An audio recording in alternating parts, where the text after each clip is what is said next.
Hi, welcome to Tipton County Pulse. I'm Barrie Foster, Director of the Tipton County Museum Veterans Memorial and Nature Center in Covington, Tennessee. We have our archivist, Sherry Honorati, behind the camera today. Thank you, Sherry. And today our special guest is Dr. Charlotte Fisher, Director of Operations for the Tipton County Schools. Welcome, Charlotte. Thank you. I'm so excited. And the reason you're here today is because we have a fabulous exhibit on you, your life, your family. Tell us about the exhibit. Well, the exhibit just covers my life, and it is from when I was a young girl here in Tipton County. I grew up here in Tipton County, and I'm just proud to be from here. And it also covers my family, which is a very important part of my life. My education, because I was amongst the first group of students that integrated Tipton County schools. My career, which continued in Tipton County schools, and then even today as we look forward to one day retirement on down the road, but then what the next part of our journey is going to be. So my life, and it's been great. I've been very blessed. Well, I've really enjoyed putting it up with Sherry. Now, Sherry's been focusing more on your genealogy side and everything, but one of the things that when I first started here, I was told by several people to contact you, and I knew eventually I wanted to because you came from like one of the first families in Tipton County that was a farm family, the Sneeds. So tell me when they came and all of that kind of stuff. Oh, wow. The Sneeds are from the south end of Tipton County, on the Drummonds, Quito, Dixonville, from that area. And the 1800s, as I have done the research in my history, but they've always been a farming family. My grandfather would be the farmer that I remember, and he, of course, drove a little small tractor, but they farmed cotton. Cotton and corn is what I remember as a child, and I remember that because everybody at that time was picking cotton and chopping cotton. So did you do that as well? Yes. Okay. But I did not have to do it for a living. Yeah. I did it. My parents wanted me to experience that, and so I chopped cotton 1 or 2 summers to earn extra money, actually to go to the Mid-South Fair, and picked cotton, same thing. And I need you to stop for a minute because I messed up right there. You're fine. Okay. I can do I did have to, I chopped some cotton in the spring and in the summer, and then I picked cotton, and that's what I did to go to the Mid-South Fair. But it was just for some fun money, and my mom wanted me to experience that. Yeah. But it was still during a time when a lot of people were chopping and picking cotton. Of course, there's now all of the different equipment that does all of that, all of the cotton pickers and everything, all the technology that's involved with that now. And so my family has continued in that, Sneed Farms, which my cousins still run that, and they are the owners and operators. We're very proud of that. And I think one of the things that we talk about all the time is what our grandparents instilled in us, which was hard work. An honest day's work for honest pay, and so that grew out of farming, and yet there were those of us that chose a different profession. So for me it was education, and that's what I did. Now my grandparents on the Jones side, Frank Jones was also a farmer, but he farmed with a mule. So that's the difference as we and we've got progress. his photo in the Absolutely. Yeah. He's a part. He's definitely a part, because I think from both sides of my family I have gained the strength, the perseverance for who I am today. It comes from my ancestors. I stand on their shoulders very proudly. That's awesome. That's awesome. Now, when you were in 4th grade in school, you were in the first group to be integrated in Tipton County. That's correct. So tell us about that. How did that come to be? And that is some kind of story. But in 1965, the schools here in Tipton County were still both operating. George R. Ellis, where I was a student, and Munford Elementary School. My parents made a decision with other parents, Maxine Smith, and others out of Memphis had come out and met with them at St. Mark AME Church there in Munford and discussed what needed to happen for the integration of schools. My mom, my father was working out of town. My father was in construction, and he was working out of town at the time. And so these parents, they were continuing to meet, and other community members and leaders, just to talk about the change that needed to happen. And so my mom, one night on the way home from a meeting, a parent meeting, asked me, you know, what do you think about going to a new school? And of course, I was in the 4th grade, 9 years old, and my answer was, well, I guess that's okay. But I had no idea the impact that that would have on my life. And it was a very difficult time, attending a white school. Here I was, a little African-American girl, 2nd grade, Negro at that time. And you said there was just 2 of you in your there class. were 2 in my class in the 4th grade. There were others in the building, but we were, you know, definitely all separated. But I distinctly remember walking into the school that day. When we arrived, we came in our cars, and we all walked in, and the high school was right across the street, and there were children, white children, hanging out of every window as we arrived at the school. And so it was, you know, there were difficult days, there were good days, and some of those difficult days were with whites, and some of those were with African Americans, with blacks, because it was an adjustment, and it was not accepted, and it was hard, and it's just a major change in our lives. And so we all, you know, it was just that adjustment, and we had to make it, and historical for Tipton County. Yeah. But of course, we were kids. You know, we weren't looking at that. My mother wanted me to have what she considered a better education than what she had had. My mother had walked to school. My mother lived in Munford, Tennessee, and had walked all the way to Tipton, some miles every day. She didn't want me to have to do that, and she saw no sense in us passing by schools when there was a school there for us. And at the time, the schools were receiving different books. We didn't receive the same books. The books that we received did not have covers on the back. Pages were torn out of them. And so as I work in education today, I understand that those were different editions. And so we were receiving, at that time, there was no internet, so the information that you received in a book was so very vital. And yet we were not receiving the most up-to-date information that was out there. Some would say inferior at the time. And yet our schools, George R. Ellis was an exceptional school, and those students that were there thrived and did a great job, and the teachers there did a great job. And there was nothing against what they were doing there, but it was that my mother wanted us to experience, and the others, just it was time for a change here, and for us to be on that level playing field. I think that would be how she would, you know, look at that in consideration to what she had experienced, which was very difficult and hard. One-room schools. My mother and father both grew up in one-room schools. And so as you look at that, George R. Ellis was a step above that, but yet there was even more out there that she wanted her children and all of us to experience. And that's what those parents decided for us. And so we as children accepted what our parents had told us that we would do. And so that's well, it worked out well, because you graduated with honors from high school. That's you correct. went on to get a master's degree at Memphis State University. That's correct. And then you got your Educational specialist at Yes. Union University, and then I went back and attained my doctorate. Now tell me what an education specialist is. The educational specialist degree, I specialized at that time in leadership, organizational leadership, and so as you look at leading a school, that was where my focus was at the time. I was going into administration within our school system. Okay. Later became a principal, and so as we look at the aspirations, all I ever wanted to be was a great home ec teacher. That's why I went to school. My original degree, I just wanted to be a really good home ec teacher.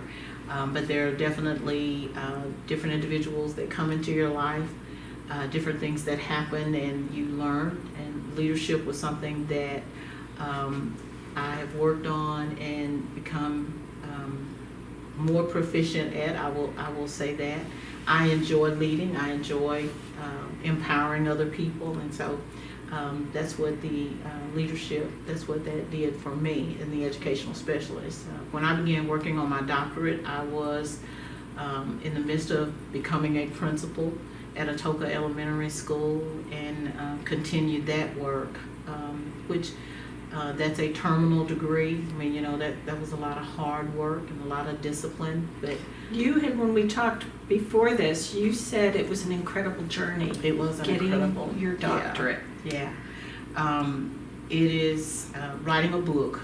Well, I saw the book. Yeah, it's 200. It's over 200 A pages. big textbook. It is. And it's here at the museum. Absolutely. But there's an incredible amount of research that goes into that.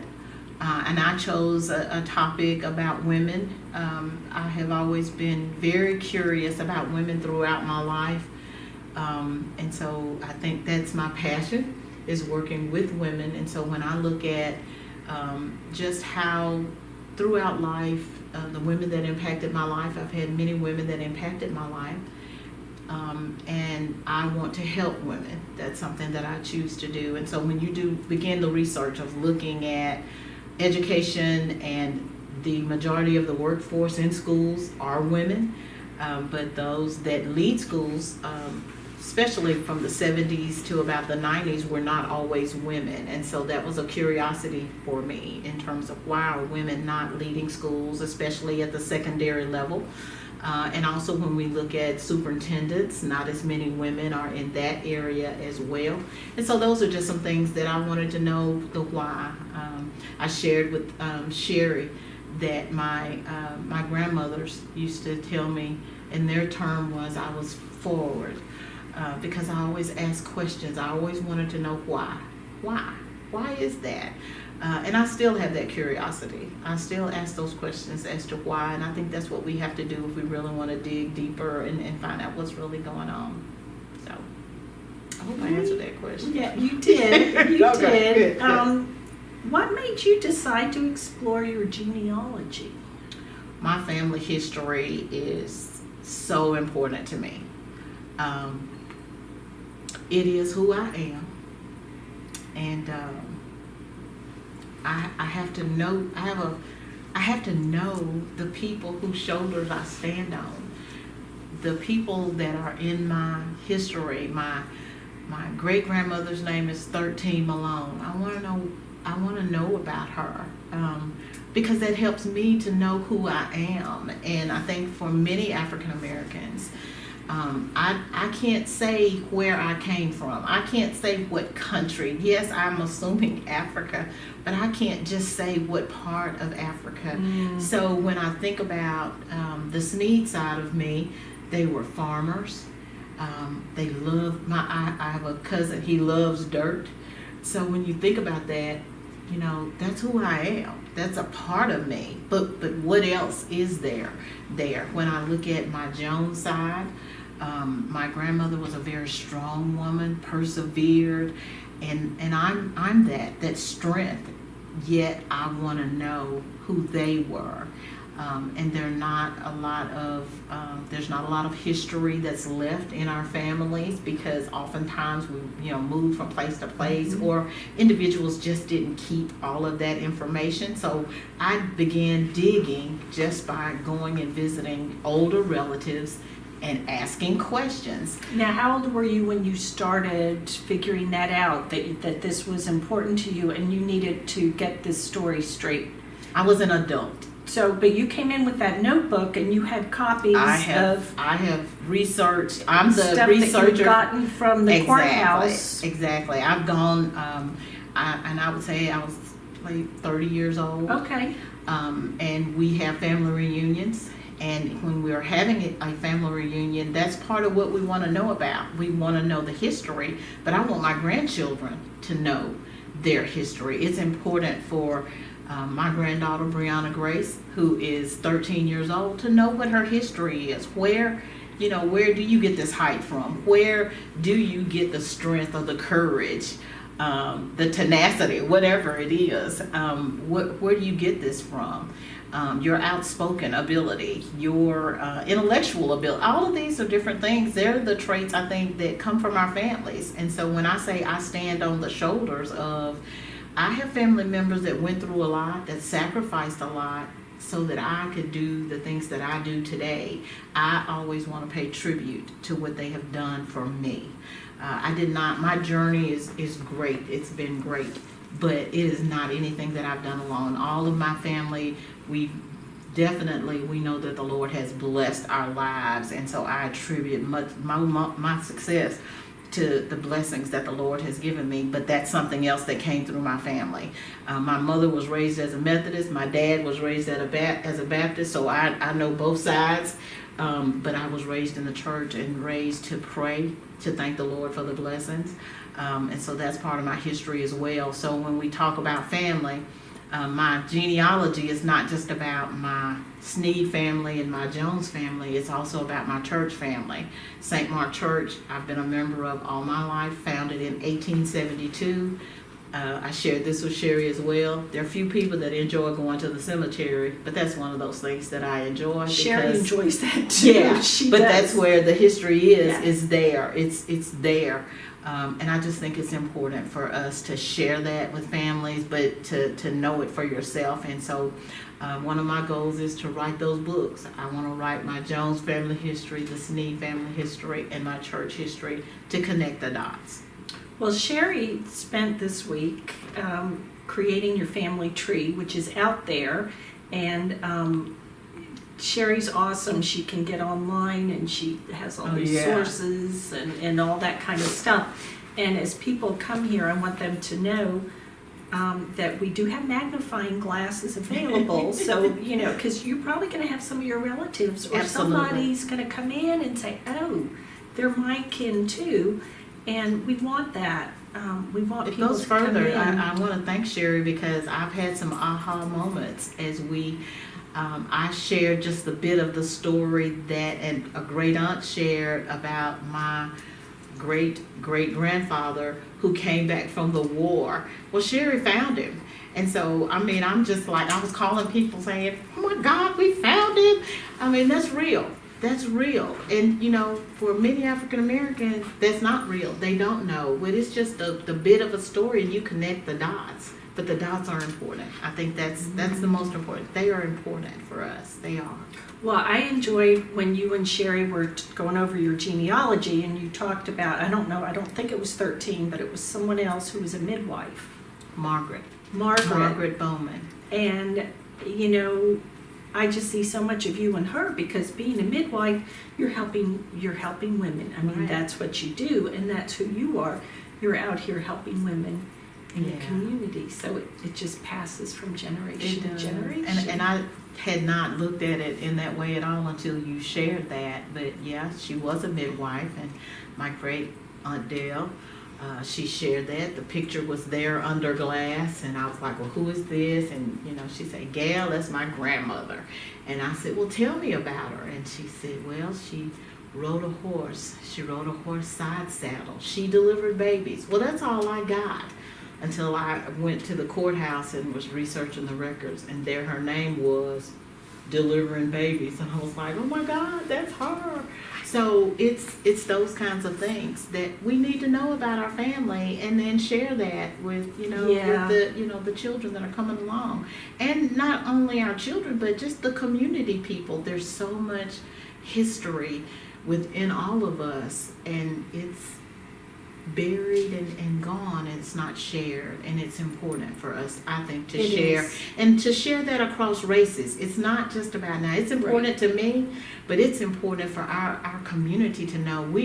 I grew up in Tipton County, and my family is a big part of Tipton County, and so my history is just as important as other individuals that are here in the community, and I want to share that with others, and so I think that is very important.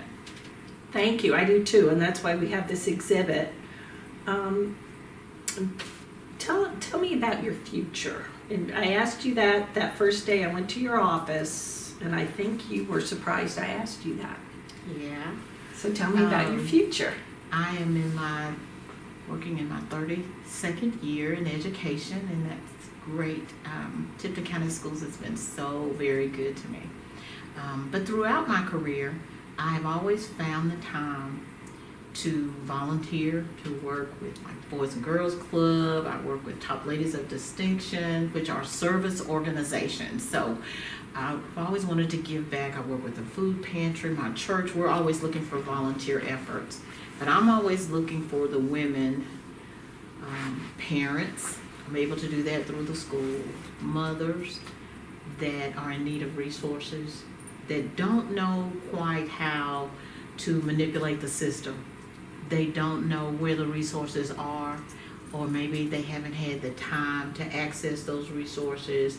And I think that as I move forward, that will be something that I will focus on, is trying to help individuals who are parenting children to find those resources that are available here in a rural community. You know, when we're in Memphis, there's tons of places that you can go on every corner. But when you look at what we have here, we don't have a lot of organizations that focus specifically on women or on mothers. And that's something that I've always wanted to do. And so I think my focus will be on women in some aspect. Now, I know I will continue working with kids at school through this effort.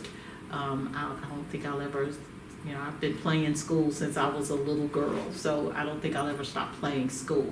But, I just think that that's an area that as a community, if we undergird our parents, undergird our mothers are the ones that are building this community of the future, and we need to make sure that we are putting the resources in their hands that they need and showing them how to access it to help our community. I don't think we can just continue throwing a lot of money at it. We got to put some work in, and so that's something I'm willing to do. Good. And tell me, who's your number one role model? Ooh, that's a hard question. Well, I have tried to build my life learning about being a servant. And so my Lord and Savior Jesus Christ would be Okay. that, in all ways humble and serving. But I'm not there, I'm working on it now. I need you to understand that. I'm working on it. I think we all are. Well, thank you so much. The exhibit will be on display at the Tipton County Museum through the end of May 2019. And I've been telling people that if they want to come, like if there's a church group or they're in some sort of group, to call us ahead of time. We're a free museum, but they should call ahead of time. Sherry and I can give personal tours, but I'm going to let you know. So if you're available, then you can come out as well, because I figured you probably wouldn't mind. So Exactly. there you go. Thank you so much. This is such an honor. It's an honor. Thank you, Charlotte. Oh, you're very welcome. This is awesome. This Thank is you. absolutely awesome. Thank you, Sherry, and we'll see you at the Tipton County Museum. Thank you.